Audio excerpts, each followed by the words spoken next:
Happy Monday. Happy Monday. Happy Monday. It's your girl, Saran. I'm back. It's Monday night, 8:30 p.m. We are going to get into some wealth talk for Black women today.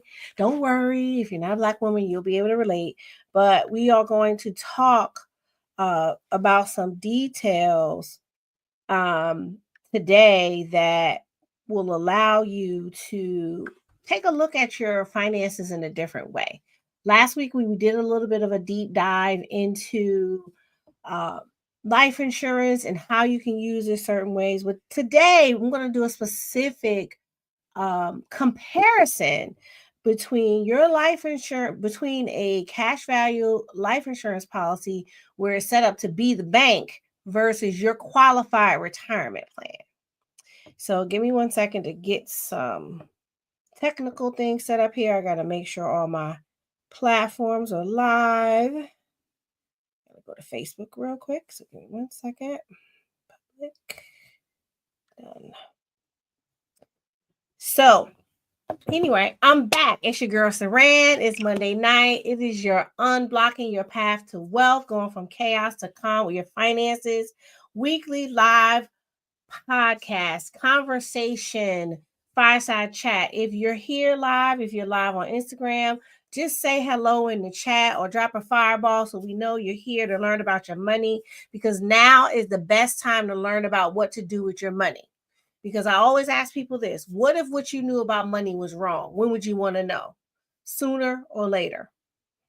Or later or sooner? Most of us want to know immediately. And so today I'm going to break down a pretty complex topic the best I can in a simplified way, because it's important for us to really understand, what we are doing with our money and how we are moving it, and as well as figuring out,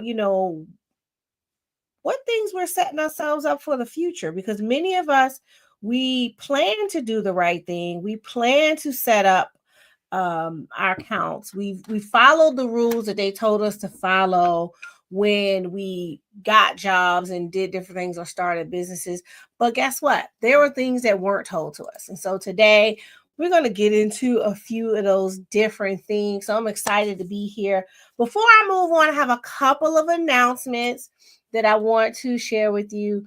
One is, all of them are actually really exciting announcements. So I'm excited to be sharing these announcements with you. And the first announcement is on March 17th, which is 2 Mondays from now, I will be doing my live, and it will be my 100th episode. And so I'm excited to be doing my 100th episode. Hopefully I'm going to have a lot of my previous guests come back, pop in, say hello. It's going to be a celebration. They're going to drop some gems, but I'm excited to be celebrating 100 episodes.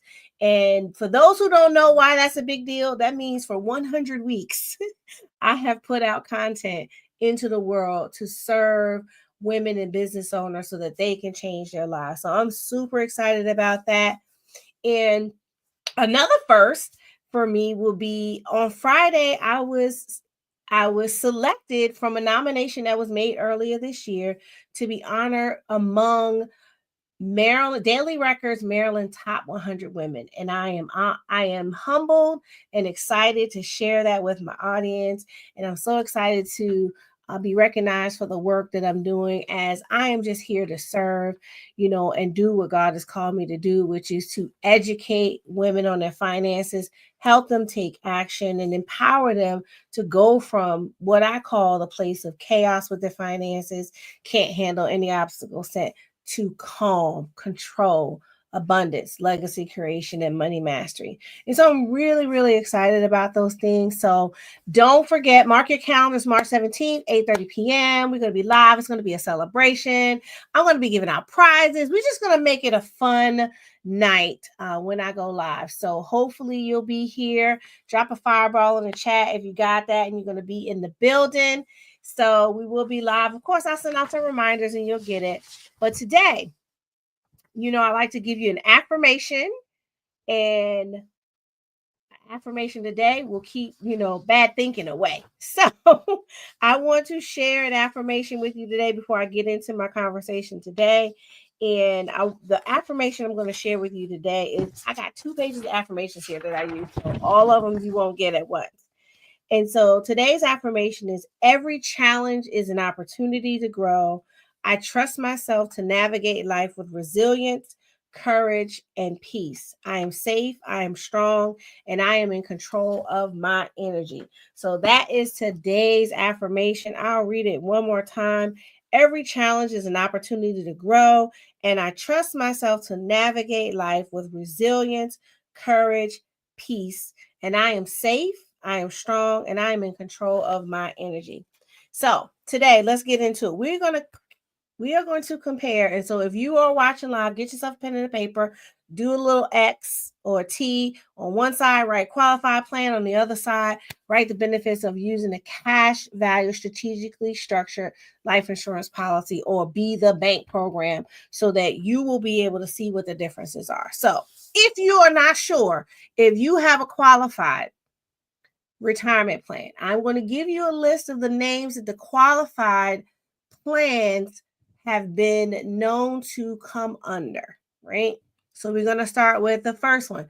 If you have a pension plan, if you have a SEP, if you have a stock bonus, if you have a thrift plan, and that's specific to federal government employees, and they usually refer to it as a TSP. If you have a 401k, if you have a traditional IRA, if you have a KEOGH, KEOGH, if you have a Roth IRA, if you have an ESOP, if you have a profit sharing plan, if you have an HR10, if you have an annuity, if you have a simple plan, if you have a 403B, if you have a defined benefit plan, if you have defined contribution, these are all examples of qualified plans. So hopefully you're with me. Now, what do qualified plans do? They do 2 main things. They defer tax and the tax calculation. You weren't expecting that, right?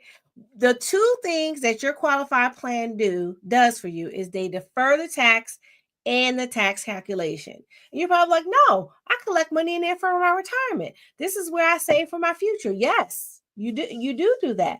But they also defer the tax and the calculation.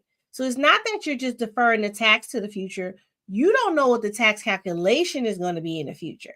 And so if you know anybody who's retired already and they're taking their money out, they're probably saying, I didn't know I was going to pay so much tax in the future.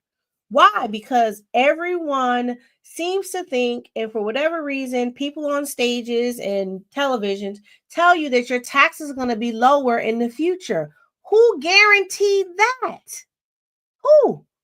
Can you point me in that direction? Because I want to know, so I can make sure I get a contract or I get something locked in, so I know mine is guaranteed to not go up. There's no guarantee that your taxes will be lower in the future. Where that conversation came from was, and I'm going to go through some of those numbers, is in the 50s and 60s, when tax rates were relatively higher. The promise was, your taxes are going to be lower, so go ahead and save it. We're doing tax reform. We're doing all these things, so your taxes are going to be lower. And the truth is, they were lower when you went to retire in the 80s. Who here is retiring in the 1980s? I don't know anybody, because if you are, you probably already received that money, right? But what happened is the taxes keep changing. Now, we're not talking about the current changes that are happening. That'll be another video, but we're just talking in general here. So, but you can't guarantee, if you're planning for retirement in 20 years or 30 years, that in 30 years, your taxes are going to be lower. I'm just asking the question that way because I feel like the question is that even a logical assumption based on the fact that you have absolutely no control over whether your taxes are going to be lower in the future? That's really it. So really, you want to be thinking about it in terms of you are delaying it. So if you got that and you're with me and you're watching live, drop a fireball in chat, drop a heart, drop a I got it, something, let me know you're here so that we can stay connected, right? Or just put tax in the comments so I know you heard me. Now, the question is really, what tax bracket will you be in retirement? And what deductions will you be able to take when you get the money? Now, so many people tell you, oh, you're going to You'll have lower taxes, but you'll have low expenses because your house will be paid off. The kids will be gone. All these different things. Well, that sounds good too, right? How many of you purchased a home at age 40 or older? If you purchase your home at age 40 or older, whether it's your first house, second house, whatever, 40, and you took a 30-year mortgage, what age will you be when your house is paid off? Somebody tell me in the chat. Instagram folks, I see y'all there. Tell me in the chat, how old will you be if you bought a house at 40 and you paid the 30-year mortgage? How old will you be? You'll be 70. For most people, that'll be about 5 to 8 years after they retire, depending on how their funds are planned. So you really can't guarantee that your house will be paid off and you'll have less expenses, but you will probably still have a mortgage interest deduction, potentially.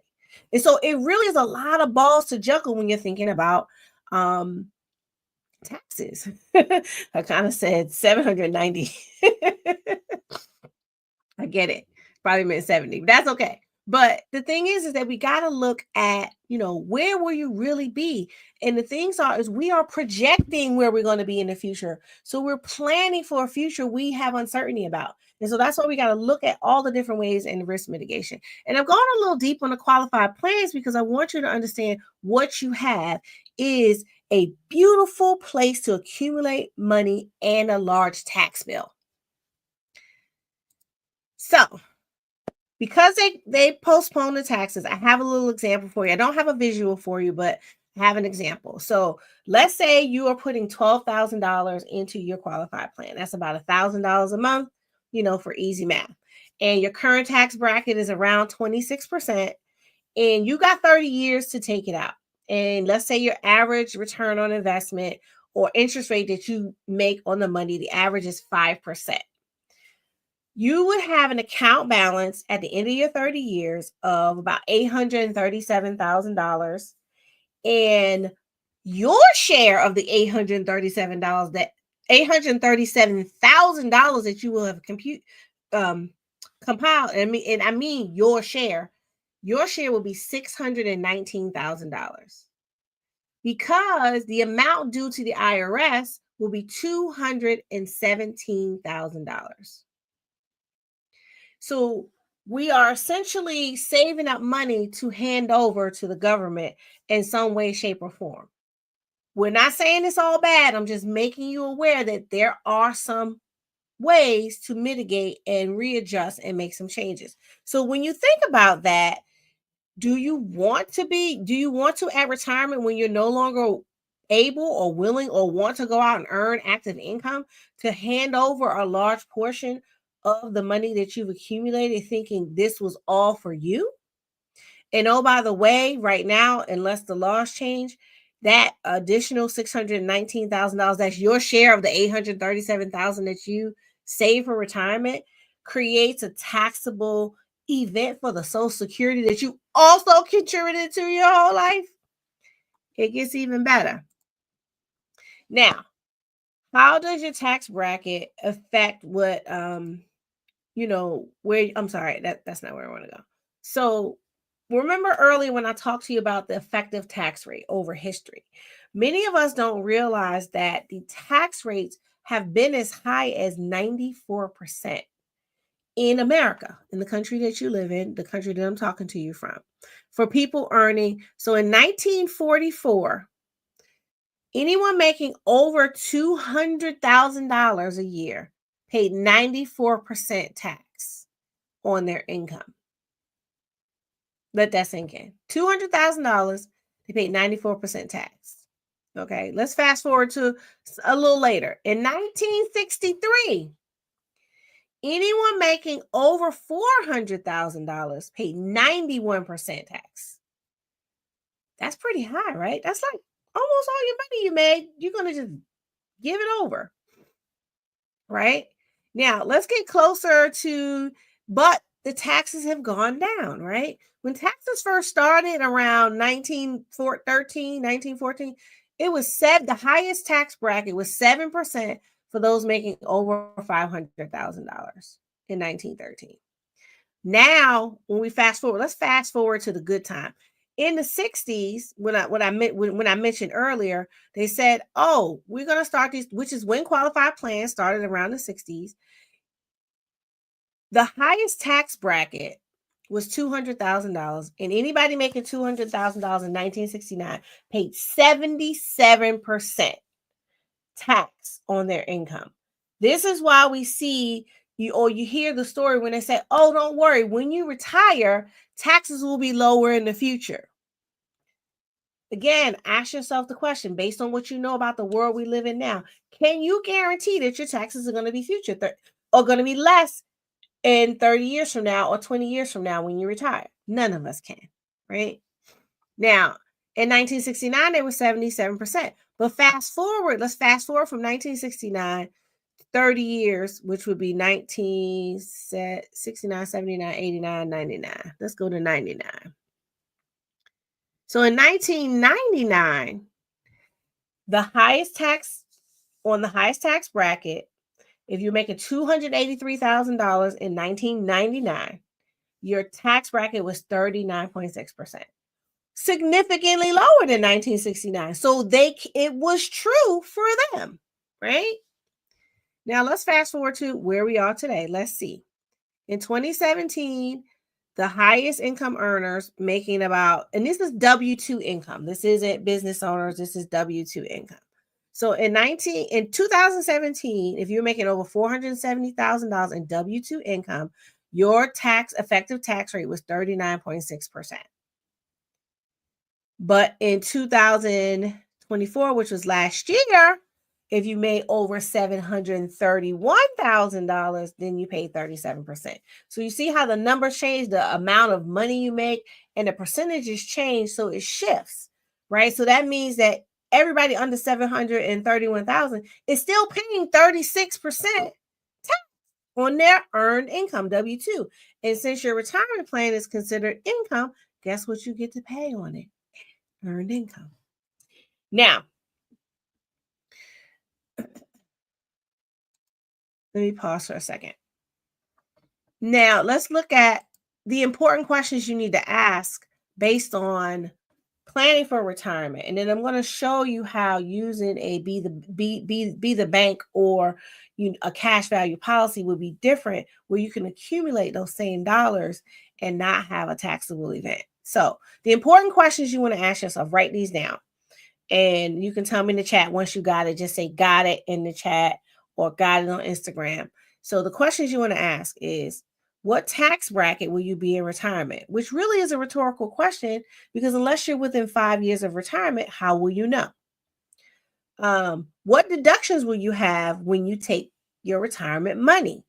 Now, you can kind of guess depending on what you're doing with your money right now. Like if you know you just bought a house in your 40s or 50s, you know you'll still potentially be paying for your home. Well, that's unless you met with me and we did a plan to get you out of debt and pay your house off in 9 years or less. That's a whole nother story. But you could still be taking off for mortgage interest.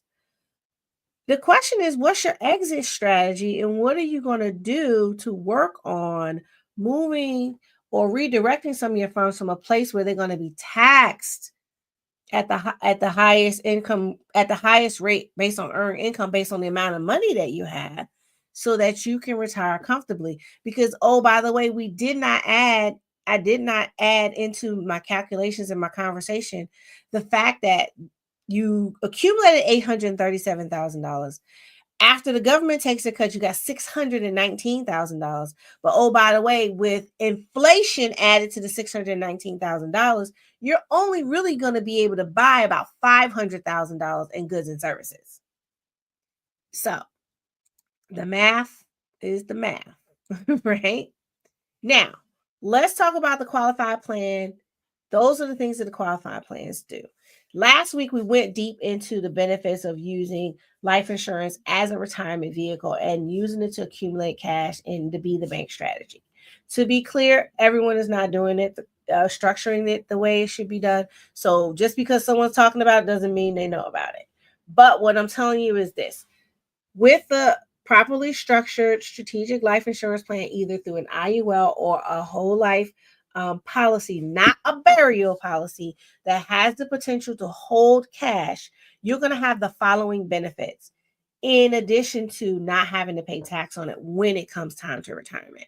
You're going to have some tax deferred growth. There won't be as much tax because the goal is to pay the tax now while you know what the tax rate is, right? You're going to have some tax-free distribution. You're going to get a competitive rate of return because, like I mentioned before, in your qualified plan, if you're averaging between 5 and 6% of rate of return, you're going to get something similar in a cash value policy that's set up for retirement. You're going to have the ability to do much higher contributions than the limitations that the qualified plans are giving you each year as far as how much money you can put in there. Oh, by the way, it will have some additional benefits just because the nature of it is, because it is a life insurance policy, is going to have some life insurance like benefits. It's going to have some living benefits with some chronic illness riders, critical illness riders, Alzheimer's riders, chronic, critical, terminal, Alzheimer's riders, things that we can't plan for. We don't know if any type of illnesses will come in our lives, right? Oh, it's going to have collateral opportunities. And my next video is going to be on how to use your cash value to build additional wealth. That'll be next week, where we're going to talk about how to take that cash and turn it over and use it 3, 4, 5 different ways so that you can now bring in income that could become passive, because passive income is a myth. It really is active income until it becomes passive in the future. It is a place that's safe because it is set up for you to do things in a way that you will be protected and you won't be in a place where you're worried about loss, because they have what they call a no loss provision. And so it will never be in a position where you will have loss.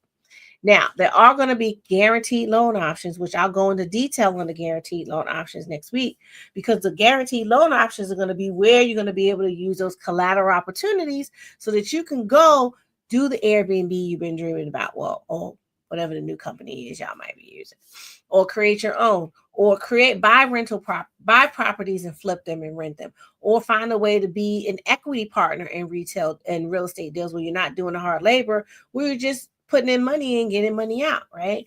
Or you're setting yourself up to be a part of the car rental business, the Turo business, or the companies where people can literally rent cars from you that you own and you make money. Or getting into the investing game, doing different types of stock, doing cover calls, doing options trading, doing buy and hold, but doing it in a way where your money is already protected. The biggest thing is liquidity, use, and control, and you have the deductible contributions. So the reality is that there is a stark difference between the vehicles. And you're probably thinking, well, Saran, why didn't I ever hear this before? One, because you didn't come to my live. That's why, number one reason why you didn't hear it. Or you didn't come to one of my workshops. Two, because it's something that isn't always readily being talked about with our financial advisors.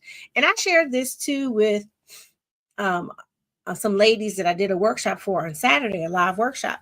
We have to consider this. Those of us who are born in a minority, or we have melanated skin from the beautiful Black and brown communities that we come from, or wherever we've come from, a lot of information was kept from us. We learned about financial products when we learned about the basic one, the one at the bottom, the one that was the hardest to get, the most expensive, and really didn't have as much benefit. But there's like 10 layers above it that you could have access to do different things with those vehicles. And those are based on the laws that are set aside for us that we can use to create income streams that we cannot outlive. Now, I'm going to go back through this really quick. Basic similarities and differences of the qualified plan versus a life insurance policy set up for cash value accumulation for retirement. Qualified plan, the contributions are made before tax. Life insurance, the premiums are paid with after-tax contributions. So that means it won't be taxed again. Qualified plan, there's government limits on the contributions. Life insurance, no government limits on contributions. Qualified plans, tax-deferred growth. Life insurance, tax-deferred growth. Qualified plans, all proceeds are 100% taxable. Life insurance, death proceeds are received tax-free. free. That means your family or the community that you serve or whomever you decide to name as beneficiary will get the money tax free, right? And so I love that benefit, right? Qualified plans. There's a 10% penalty if accessed before age 59 and a half. Life insurance policy is access to the account values through loans. No penalties, no requirements, and there's unstructured repayment of the loan. Now, I want to pause here for a second because the big thing is we have to start thinking smarter about our money and being strategic and working from a place of knowledge and not a place of scarcity or fear. So I want to share, that's why I'm sharing facts with you so that you can feel comfortable and you can understand that these are the things that are available to you by working with a licensed professional who can assist you in navigating through this and putting together something based on your goals, not some random, mass applied rules or mass applied strategy. So that's all I have for you today. I'll be back again next week. And next week, we're going to talk about how to leverage the cash value in a life insurance policy to create active passive income. I just like to clarify that passive income ain't passive when it starts. But it's so important to think about that. And don't forget, I just want to remind you, on March 17th, you don't want to miss the live. It is my 100th episode. We're going to be celebrating. We're going to have balloons all in here. I'm going to be giving out door prizes. So you want to make sure you're in the chat. And there'll be cash prizes since this is a financial workshop, financial podcast. I'm not going to give out anything that don't have cash value. So want to make sure you do that. Jump into the comments. Tell me what you like most. Tell me what questions that you have. Give me a fireball if you enjoyed this, if you want more videos like this. And next week, I will be dropping the link to join my free masterclass where you'll be able to come to a small group with about 25 people or less where we can talk real time about your specific financial needs, go through some strategies, and potentially put together some plans for you. So I'm super excited about going into my 100th episode. I'm super excited about being able to work with so many amazing people and move through the community in a seamless way. So I love you all. And as always, peace, love, and light. Let's get your money right. See you next week. Bye.